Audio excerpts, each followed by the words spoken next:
Hi this is Jitendra Goswami. Welcome back to Ashirwad coaching classes. Ashirwad coaching classes मतलब आपका exam साथी।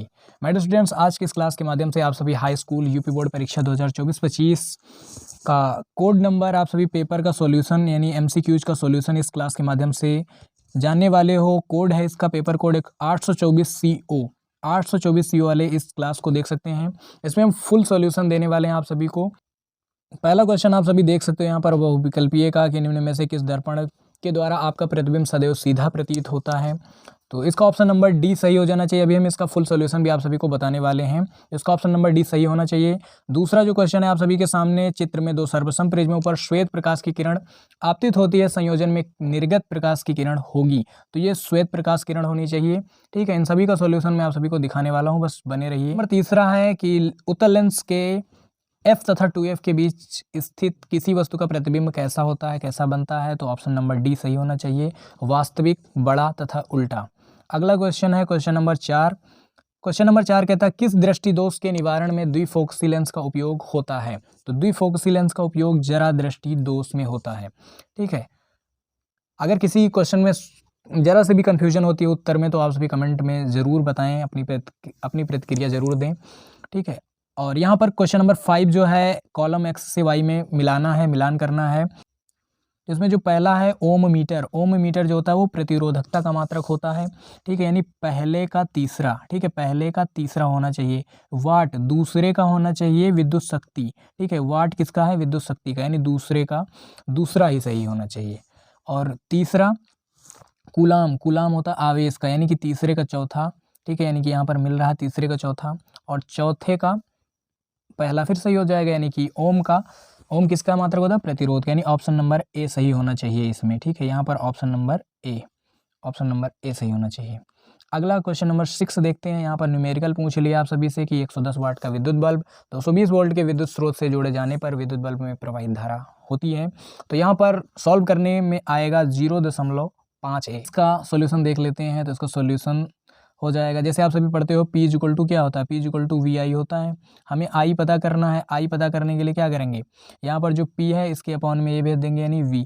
P की वैल्यू दी गई यहाँ पर 110 ऊपर रखोगे और 220 नीचे, यानी कि 0 से 0 काटोगे, 11 कम 11, 11 दूना 22, ऊपर बचेगा 1/2। 1/2 को क्या लिख सकते हो आप, 1/2 को लिखा जाए, 1/2 को 0.5। ठीक है, आधा। तो 0.5 आया, यानी ऑप्शन नंबर डी इसका सही होना चाहिए।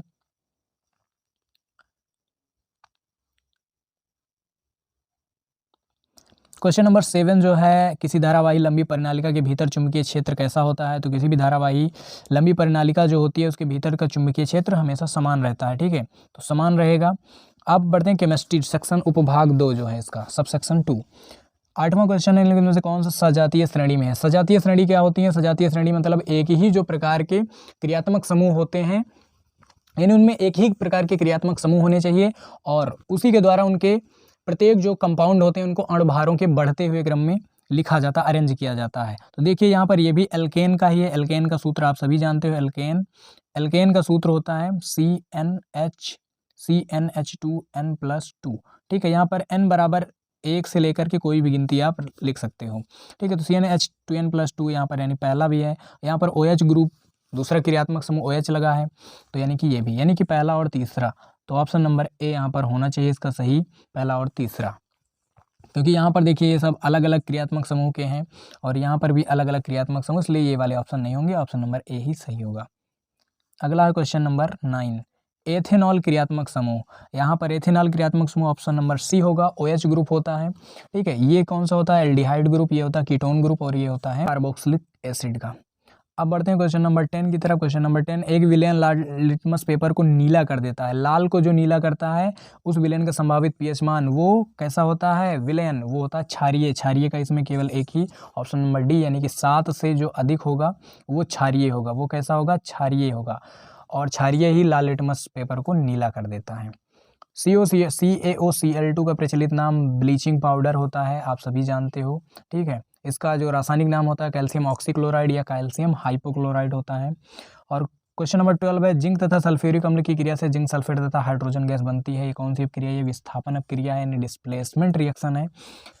13 नंबर है कौन सा उभयधर्मी ऑक्साइड है, ऑप्शन नंबर बी ZnO उभयधर्मी ऑक्साइड है। अगला क्वेश्चन नंबर 14 जो है निम्न में से कौन सा जल एवं खनिज के संवहन के लिए उत्तरदायी होता है। तो जल एवं खनिज के लिए जो उत्तरदायी होता है वो होता है जाइलम। ठीक, कौन सा, जाइलम होना चाहिए जल और खनिज के लिए। अगला है 15 क्वेश्चन, 15 नंबर, पौधों में जल की हानि से संबंधित है। इसका भी फुल प्रूफ मैं आप सभी को देने वाला हूँ। पौधों में जल की हानि ये हमेशा रंध्र के द्वारा होता है, नहीं स्टोमेटा के द्वारा। ठीक है, रंध्र के द्वारा ये होगा। ठीक है, कौन सा पादप हार्मोन है, तो इसमें से ऑक्सिन भी पादप हार्मोन है, जिब्रेलिन होता है, साइटोकाइनिन भी होता है। ठीक है, जिब्रेलिन, साइटोकाइनिन, ऑक्सिन सभी इसमें होगा, इनमें से सभी, यानी ऑप्शन नंबर इसका कौन सा, डी वाला सही होगा, इनमें से सभी। अगला क्वेश्चन है गुलाब, गुलाब के पौधों को उगाने के लिए इनमें से कौन सी विधि का उपयोग किया जाता है। तो इसके लिए हम यूज करते हैं कायिक प्रवर्धन। कौन सा, कायिक प्रवर्धन। ठीक है, कायिक प्रवर्धन यूज करते हैं यहाँ पर, यानी कटिंग के द्वारा। ठीक है, और कायिक प्रवर्धन में एक विधि होती है कटिंग की। ठीक है, इन कह रहा है यहाँ पर आपसे कि कौन सा मानव में उत्सर्जन तंत्र का भाग नहीं है। देखिए वृक्क मानव शरीर का जो मुख्य उत्सर्जी अंग है, इसी में वृक्काणु होते हैं, नेफ्रॉन। ठीक है, और उसी में बोमन संपुट भी होता है, किडनी में ही। ठीक है, लेकिन कौन सा इसमें ऑप्शन सही होगा, नहीं पूछा है, तो इसमें एक ही ऑप्शन है जो नहीं होगा, न्यूरॉन, क्योंकि न्यूरॉन किस में पाया जाता है, मस्तिष्क में। ठीक है, अभी हम न्यूरॉन के बारे में अच्छे से बता रहे हैं। आगे बढ़िए, क्वेश्चन नंबर 19, कौन सा जीन प्रारूप शुद्ध गोल बीजों को प्रकट करता है। तो शुद्ध गोल बीजों को प्रकट करने वाले कैपिटल आर और आर हैं, क्योंकि यहाँ पर ये तो शुद्ध बौना हो जाएगा, और ये क्या होगा, ये लंबा होगा, ये भी लंबा पौधा होगा, टाल होगा। और यहाँ पर क्या है, निम्न में से 20वां क्वेश्चन, कौन गैर जैव निम्नीकरण पदार्थ है। गैर जैव निम्न यानी कि नॉन बायोडिग्रेडेबल मैटर। तो ऑप्शन नंबर डी सही हो जाएगा। प्लास्टिक की थैलियां जो होंगी वो गैर जैव निम्नीकरण पदार्थ होते हैं। आइए अब कुछ जो आप सभी के मन में हैं, कुछ सवाल के जवाब हम उनका सॉल्यूशन देख लेते हैं अच्छे से। जैसे जो उभयधर्मी ऑक्साइड होते हैं उनके लिए कि जिन ऑक्साइडों में अम्लीय और क्षारीय दोनों गुण होते हैं उन्हें उभयधर्मी ऑक्साइड कहते हैं। ऑक्साइड अम्ल और क्षार दोनों के साथ प्रतिक्रिया करके लवण और पानी बनाते हैं। उभयधर्मी ऑक्साइडों के कुछ उदाहरण आप सभी के सामने हैं, जैसे zinc oxide, lead oxide, PbO, aluminium oxide, Al2O3, एंटीन ऑक्साइड होता है SNO, और गैलियम ऑक्साइड यानी कि, और होता है अगला गैलियम ऑक्साइड, आप सभी देख सकते हैं Ga2O3। ठीक है, अब अगले जो आप सभी के मन में कन्फ्यूजन है हम उनको भी दूर कर देते हैं। यहाँ पर कई हमने बुकों का भी सहारा लिया है। यहाँ पर जैसे कि आप सभी यहाँ पर देख सकते हैं कि पादप हार्मोन आप सभी के सामने ये सभी दिखाई दे रहे हैं। बुक का रेफरेंस लिया है यहाँ पर हमने, ऑक्सिन, जिब्रेलिन, साइटोकाइनिन्स और वृद्धिरोधक हार्मोन और एथिलीन। ठीक है, एथिलीन आप सभी जानते हो किसके लिए यूज होता है, फलों को पकाने के लिए, गैसियस हार्मोन होता है। ठीक है, आगे बढ़िए और हम बढ़ते हैं। यहाँ पर ये जो लाइट वाला था, व्हाइट रेंज जाएगी और दोबारा कन्वर्ट हो जाएगी व्हाइट में ही। ठीक है, तो इसका आप सॉल्यूशन देख लिए। जिन में कन्फ्यूजन है बच्चों को उसको हम यहाँ पर बता रहे हैं। जैसे कि यहाँ पर आप सभी देख सकते हो बोमन संपुट किसमें, वृक्क नलिका की एक संरचना आप सभी के सामने ये दिखाई गई है। इसी के अंतर्गत एक प्याले नुमा एक संरचना होती है जिसको बोला जाता है, यह है बोमन संपुट। ठीक है, ये देखिए अब लिखा है बोमन संपुट, ये किसका है, ये किडनी यानी वृक्क मानव का मुख्य उत्सर्जी अंग होता है, इसी में पाया जाता है बोमन संपुट। ठीक है, न्यूरॉन आप सभी जानते हो मस्तिष्क में पाया जाता है। यहाँ पर वातपोत्सर्जन क्या होता है, पहले वातपोत्सर्जन आप सभी को हम बता देते हैं। वातपोत्सर्जन अच्छे से देख लीजिए। वातपोत्सर्जन जो होता है, वातपोत्सर्जन है ट्रांसपायरेशन। पौधे मृदा से जल एवं खनिज पदार्थ का निरंतर अवशोषण करते रहते हैं। पौधे अवशोषित जल का लगभग 1% अपनी जैविक क्रियाओं में प्रयोग करते हैं। शेष जल पौधों के वायवीय भागों से जलवाष्प के रूप में बाहर निकाल दिया जाता है, और पौधे के वायवीय भागों से होने वाली जल हानि को ही वातपोत्सर्जन कहते हैं। और यही वातपोत्सर्जन क्या होता है, रंध्रों के द्वारा होता है, पर्णरंध्रों के द्वारा। यहाँ पर आप सभी देख लीजिए, जो पौधों में वायवीय भागों के वातपोत्सर्जन अधिकतर पत्तियों से होते हैं। इसमें रंध्रीय वातपोत्सर्जन भी होता है, यानी कि रंध्र मुख्यतः पत्तियों में पाए जाते हैं, और रंध्र जलवाष्प विसरण वायुमंडल में चली जाती है। लगभग 90%, लगभग यहाँ पर देख सकते 90% वातपोत्सर्जन किसके द्वारा होता है, रंध्रों के द्वारा होता है, रंध्रों के द्वारा। ठीक है, तो ये भी रंध्र वाला ऑप्शन सही हो गया। और यहाँ पर देख लीजिए न्यूरॉन, यहाँ पर जैसे हमने सर्च किया था, गूगल का रेफरेंस लिया है यहाँ पर, ठीक है, जहाँ पर बहुत सारे विकिपीडिया से लिया है इसने, एआई ने, और टेक्स्ट बुक का रेफरेंस लिया है, तब आंसर दिया है कि न्यूरॉन एक उत्सर्जी अंग नहीं है, यह एक तंत्रिका कोशिका है, जो तंत्रिका तंत्र की आधारभूत इकाई होता है। जो तंत्रिका कोशिका होता है उसी को इंग्लिश में न्यूरॉन भी कहते हैं, जो मस्तिष्क में सूचनाओं का आदान प्रदान का विश्लेषण करती है, ठीक है। और देखना चाहो तो ये भी आप सभी पढ़ सकते हो।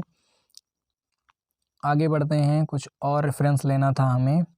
ये समतल दर्पण और उत्तल दर्पण में प्रतिबिंब हमेशा सीधा बनता है, ठीक है, इन दोनों में। दूसरा भी एक रेफरेंस हमने लिया था कि सही उत्तर होगा या तो उत्तल या तो समतल, दोनों सही होंगे, ठीक है। समतल दर्पण में भी सदैव सीधा प्रतिबिंब बनता है, उत्तल दर्पण में बनने वाला प्रतिबिंब आभासी होता है, और सभी स्थितियों में यह भी सीधा ही बनता है, ठीक है। तो यानी ऑप्शन नंबर जो भी हो सही है कि नहीं, यानी कि समतल और उत्तल दोनों ऑप्शन सही होंगे।